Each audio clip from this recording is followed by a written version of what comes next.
Sa isang bansang puno ng ingay ng politika at kontrobersya, sino ang nagsasabi ng totoo? Sino ang nasa panig ng bayan? Welcome to Bayang Pinas, ang news channel na hindi takot maglatag ng katotohanan. Dito, pinag-uusapan natin ang mga isyong may kinalaman sa kinabukasan mo, politika, pamahalaan at ang tunay na kalagayan ng ating bansa. Hindi kami bayad, hindi kami bulag. Sa Bayang Pinas, ang boses ng mamamayan ang tunay na headline. Kaya kung sawang-sawa ka na sa mga baluktot na impormasyon at scripted na kwento, dito ka na. Dito sa Bayang Pinas, tayo ang bantay at boses ng bayan. Kung gusto mong manatiling mulat at informed, don't forget to like, share, and most importantly, subscribe dahil sa panahon ngayon, ang kaalaman ay kapangyarihan. Ito ang Bayang Pinas, balitang totoo, pusong makabayan para sa sambayanang Pilipino. Tara na't alamin ang tunay na balita.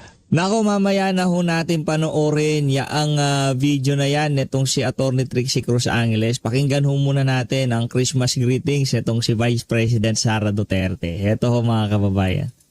Madayaw ug maayong adlaw kaninyong tanan. Yung Magandang araw at maligayang Pasko Nako. sa inyong lahat. Tuwing Pasko ay binabalot ang ating mga puso ng mga biyaya na hatid sa atin ng kapanganakan ni Jesus. Ngunit paano ba natin mas mapapasaya ang ating selebrasyon sa harap ng samot-saring mga hamon sa ating buhay? Mga kababayan, yung magiging mas makabuluhan ang Pasko kung ibabahagi natin ang mga biyaya ng Diyos sa ating kapwa, lalo na sa mga nahihirapan sa buhay, mga may karamdaman, mga ulila at walang tahanan, mga biktima ng sakuna at karahasan, at mga sektor na dumaranas ng kapabayaan. Sa kagandahan ng ating loob, nagmumula ang pag-asa at katatagan ng loob at pananampalataya. At ito ang gagabay at magpapalakas sa atin bilang mga individual, bilang mga pamilya, at bilang isang bansa.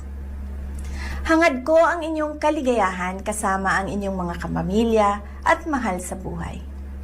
Lagi din nating ipagdasal ang biyaya ng kapayapaan at katatagan ng ating minamahal na bansa. Tandaan po natin na ang pusong nagpapasalamat ay mapagbigay, mapagmahal, mapagpatawad. Yung Mula sa kaibuturan ng aking puso, malipayong Pasko kaninyong tanan. Mahalin natin ang Pilipinas para sa Diyos sa bayan at sa bawat pamilyang Pilipino. Sa dinami-dami ng problema, nako, si Bangag pa na susunod. Akala ko sabi ko ba't ang haba naman nitong greetings na to nitong si BP. Pinagsama-sama ho pala yung mga birthday greetings ng mga opisyal ng pamahalaan dito sa video na to. Ang problema ho dito mga kababayan, hindi naman ho normal tong mama na to eh. 'Di ba? Mantakin nyo sa dami ho nang nangyayari ngayon sa ating bansa, ang pinoproblema ho niya bakit daw wala siyang apo. Personal mong problema sa bahay yan. Hindi interes na sambayan ng Pilipino, yung apo mo. Kung wala ka pang apo, mapahanggang sa ngayong mga panahon na to, kung ika nga, yan ang pinagtataka mo, malaki problema mo, Brad. na hinaharap natin sa opisina araw-araw, dumagdag pa sa iniisip ko itong mga tanong na natanggap natin.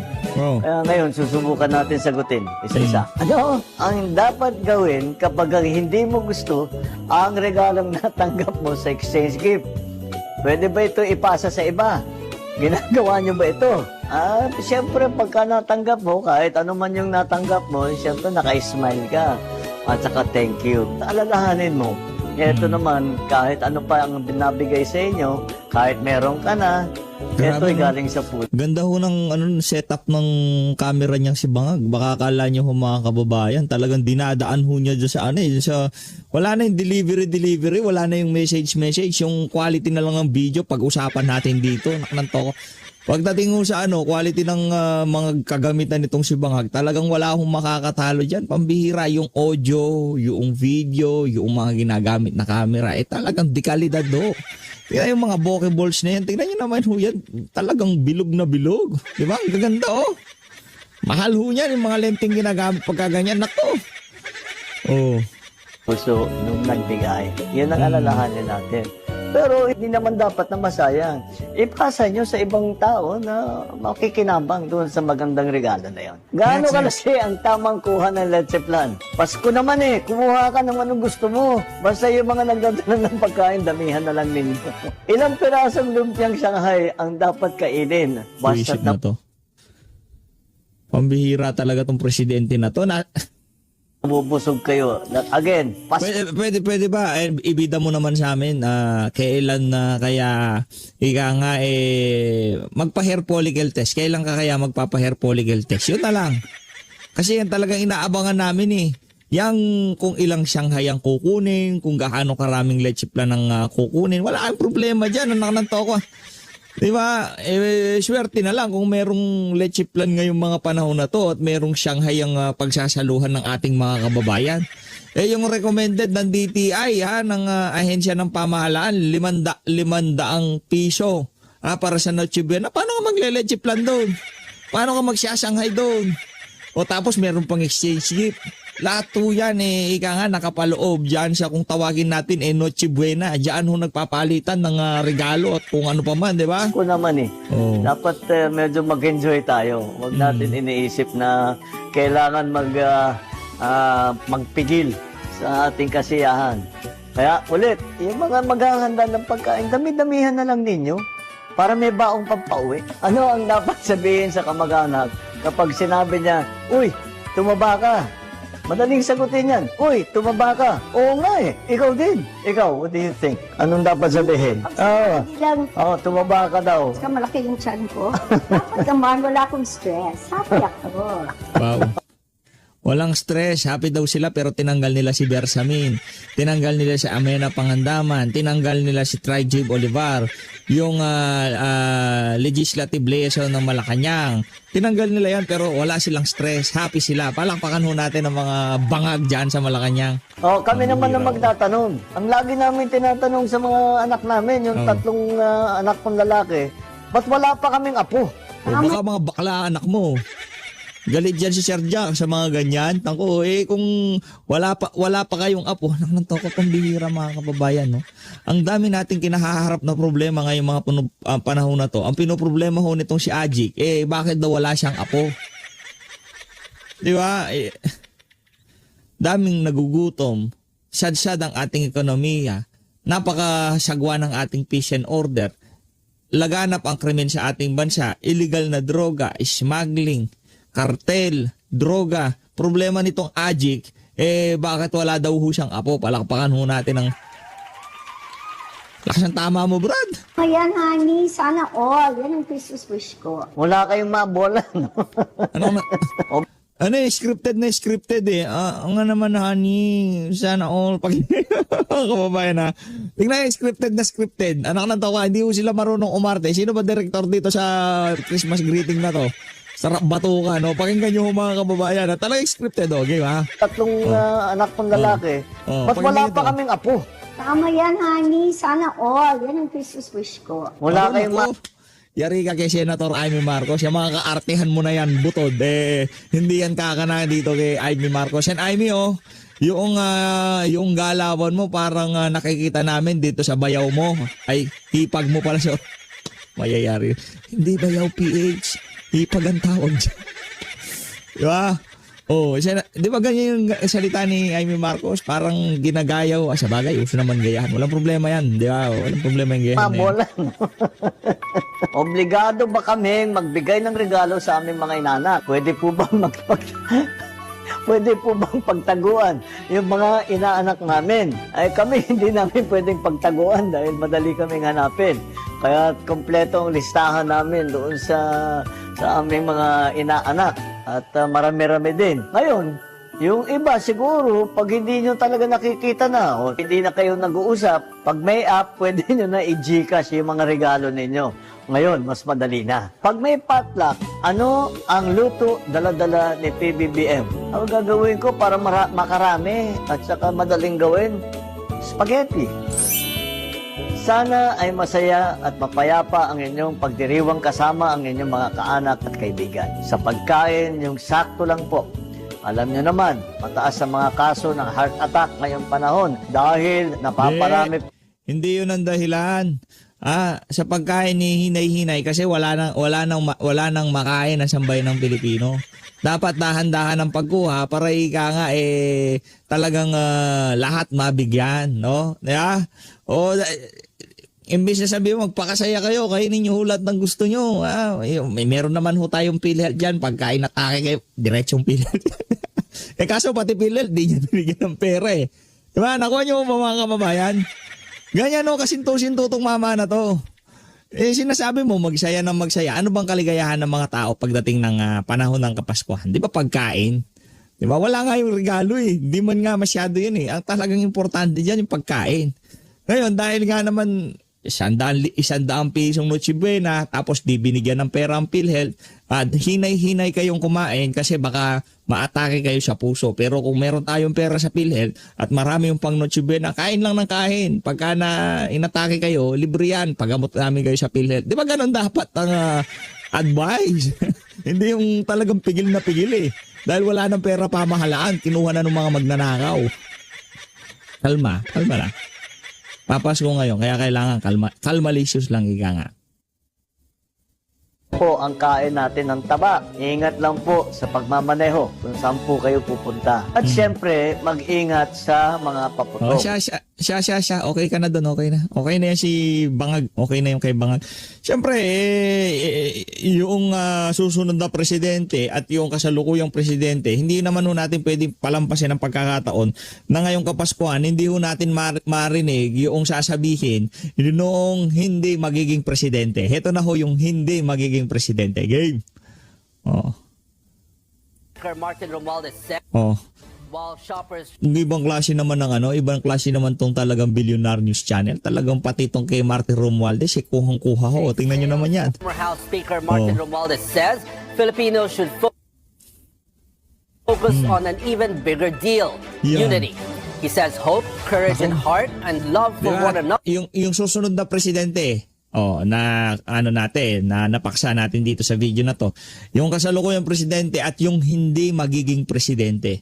Martin Romualdez, tanggapin mo na, pero Brad, parang pumayat ka. Nakita ko yung comparison eh. Yung noong angas na angas ka dyan sa pagiging speaker mo at ngayong di ka na speaker, namayat ka, Brad. Anong nangyari sa pagmumukha mo na yan? Diba? Stress ho yan mga kababayan, namamayat eh. Diba ho kasi yung nagpapapayat at yung talagang likas na mataba ka tapos bigla kang papayat. Diba? Yung meron ho kasing katawan na alam mo naman talagang payat yan. Siguro sa mga nakalipas na linggo medyo na marami ang nalantakan niya kaya medyo tumaba. Pero itong mama na to, kilalang mataba to. Kaya pagka kilala kang mataba, namayat ka, talagang mapupuna ka dyan. Hindi ho magandang bagay yun. Kasi pagka talagang sanay yung mga kababayan natin nakikitang mataba ka, bigla kang pumayat, isa lang ibig sabihin yan. Stress ka. Tuloy ko natin. Other are the values that keep the nation together. Mga kababayan, this Christmas season, we celebrate the deep faith that unites us Filipinos. Pag-asa, puso, tapang, at pagmamahal sa bawat isa. May the birth of Christ renew our hearts, strengthen our families, and remind us that even in difficult times, light always finds its way through. Maupay nga Pasko, haiyong atanan. Ano na naman bang kabalbalan yun? Martin Romualdez, pambihira talaga tong mama na to. Oo. Kung ano-ano mga pinagagawa sa buhay, no? Ano lang naman ho yan. Yan ho talagang pambihira. Ibang klase talaga tong si Sir Ibi. Sir Ibi, Merry Christmas ha. Ito talaga, idolo ko to Sir Ibi Galbot ha. Taga Cebu ho yan Hindi pa ho natin siya napasyalan pero siguro next year papasyalan ho natin yan si Sir Ibi. Tikman ho natin yung lechon dyan sa Cebu. Malupit yung lechon dyan Hindi, teka lang. Post niya ho ito, post ho nitong si Sir Ibi ito. Teka lang. Mali. Mali ho yan. Ito, lagay ko yung niya dyan, yung FB page niya para yung mga kababayan natin pagka tawag dito na napadaan ho sa inyong feeds itong larawan na to i-follow nyo na rin ho itong si Sir Ibi Galbot. So sa mga talagang sinusubaybayan nating political vlogger itong si Sir Ibi Ugalbot. Yan o. Martin Romualdez, tingnan mo naman yung pagmumukha mo, yung before and after, 'di ba? Okay lang sana kung kung yung nagpapaganda, ganito yung ipapakita nilang mga commercial sa kanilang mga produkto, before and after. Pagka tinake mo tong supplement na to, sigurado papayat ka, parang ganoon eh. Kasi ang problema ho, flood control pinag-uusapan natin, nagpayatan tong mga walang yang to. Anong sabi nitong si Sir Ibi? Talagang si Sir Ibi, malakas mang Alaska to eh. Dapat pangalan nito, Alaskador eh. Oh. Less carbs, more protein.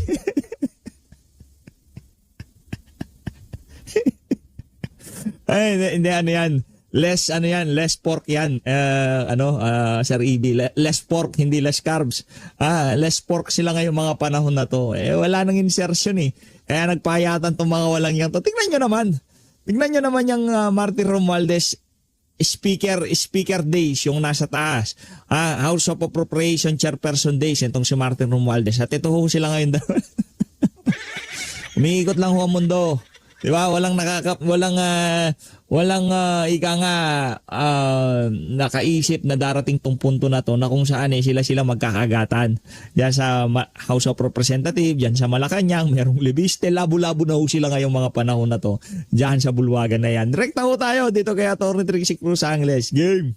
Sa source ng information, in this case, si Secretary John Vic Remulla, it is possible na kaya dumadami ng mga katanungan ay dahil nga hindi pinagkakatiwalaan ang source of information. Yung Ma'am, dito lang muna ako sa issue po with dating yung yumaong si Undersecretary Maria Catalina Cabral. Wala po siyang kinakaharap na kaso. Pero bakit po, legal po ba yung pagpapakuha ng kanyang mga tawag nito, yung kanyang mga gamit, yung kanyang mga cellphone, pati na rin po yung actually ngayon nakikita na natin sa publiko na yung kanya pong pagpunta doon sa hotel kasama po yung kanyang driver. Bakit po ganito yung kanyang klase ng pag-iimbestiga po sa kanya na considering wala naman po siyang kasong kinakaharap, Attorney Trixie?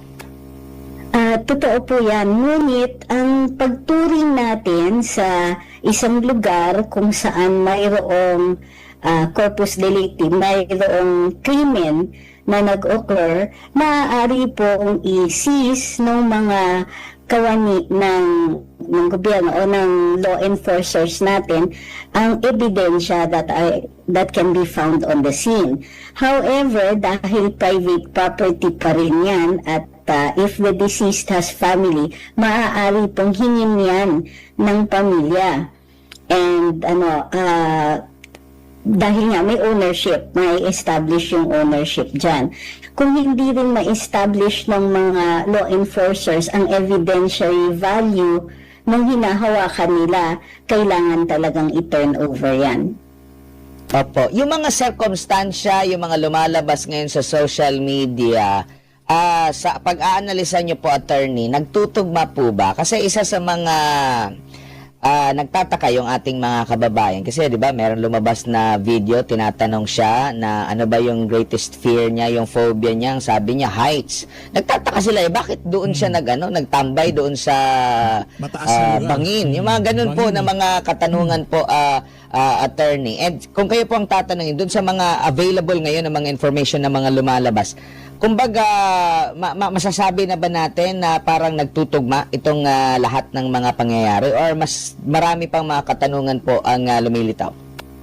Ang tingin ko tama na maraming katanungan dahil nga kukonti o kulang ang impormasyon na nilalabas ng ating gobyerno. Partikular na dito ang DILG. Hindi rin lang po yun, no? Hindi rin lang sa kakulangan ng impormasyon, kundi sa source ng information, in this case, si Secretary John Vic Remulla, it is possible kaya dumadami ng mga katanungan ay dahil nga hindi pinagkakatiwalaan ang source of information. Ngayon, yung mga speculation na naririnig natin or yung mga katanungan, marami naman sa kanilang may basis.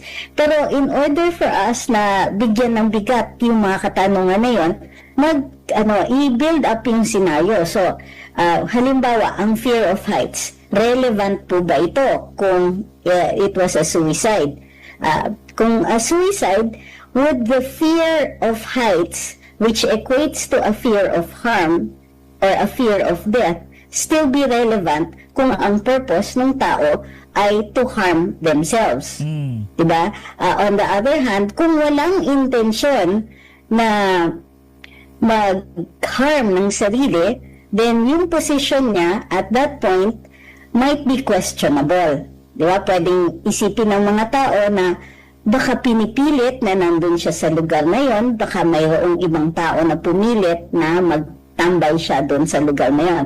So, yung mga questions, nakikita natin dahil nga sa kakulangan ng impormasyon, they can build up scenarios and this is perfectly acceptable dahil nga marami pang mga katanungan ang hindi na-address ng ating mga government officials na who feel the need na maggawa kaagad ng conclusion. Sa totoo lang, hindi kailangan madalian magsabi sa publiko ng conclusion ng cause of death kung kulang pa ang ebidensya o kung marami pang mga katanungan that remain unanswered. Tama kayo. Ang premise ninyo dito is wala siyang kaso, walang kasong nakahain sa kanya. And in fact, wala siya dun sa mga listahan ng mga recommended to be charged later on. So again, magtatanong ang publiko. May information gaps dito na kailangan punuin. Opo, dito naman po sa, kumbaga, sa side po ng atin pong pamahalaan, dito po sa pag-appreciate ng, halimbawa, yung mga district engineers ngayon na possible na maging witness or star witness nila or may sa ilalim sa WPS kasi may mga restitution, nagsoli ng pera, ganito, ganyan. Yung pag-appreciate ng gobyerno doon sa kanila, dito po kay Yusek Cabral, kasi siya po yung undersecretary na may hawak at may alam pala ng mga insertions na ito. Bakit parang iba yung treatment ng gobyerno doon sa mga district engineers dito po sa kanya, attorney, sa nakikita niyo po? Well, ang nakikita kasi natin, yung mga district engineers, the reason nagsasoli sila ay bahagi doon sa nire-require ng DILG and ng DOJ na magsoli para mapasok sila doon sa witness protection or ma-consider din sila bilang mga state witness. So, mayroong ganong klaseng setting. Itong mga district engineers are already charged, kumbaga, or seriously considered na sila po ay magiging bahagi or magiging respondents sa investigasyon o magiging akusado doon sa actual na kaso. With Undersecretary Cabral, wala pa pong ganung pinag-uusapan, although nakikita natin na nararamdaman na niya na papunta na nga doon sa point na kailangan may pananagutan dito. So, iba yung trato talaga sa kanya because she is not yet slated to be a witness. Opo. Dito po sa naging pahayag naman po ni Congressman Leviste na may listahan itong si Cabral at doon makikita kung sino-sino yung mga proponent na banggit nga niya mula sa mga mambabata sa Kamara hanggang Senado. Meron pang mga nasa executive branch outside ng DPWH mula undersecretary hanggang secretary na nagre-request, nagpapa-insert ng mga flood control kahit hindi na nila saklaw yung proyektong ganun. At pati na rin yung sa mga pribado po. Gaano kahalaga itong listahan at may silbi pa ba ito, ma'am? Considering wala na yung mismong gumawa nito na pwedeng mas mabigat na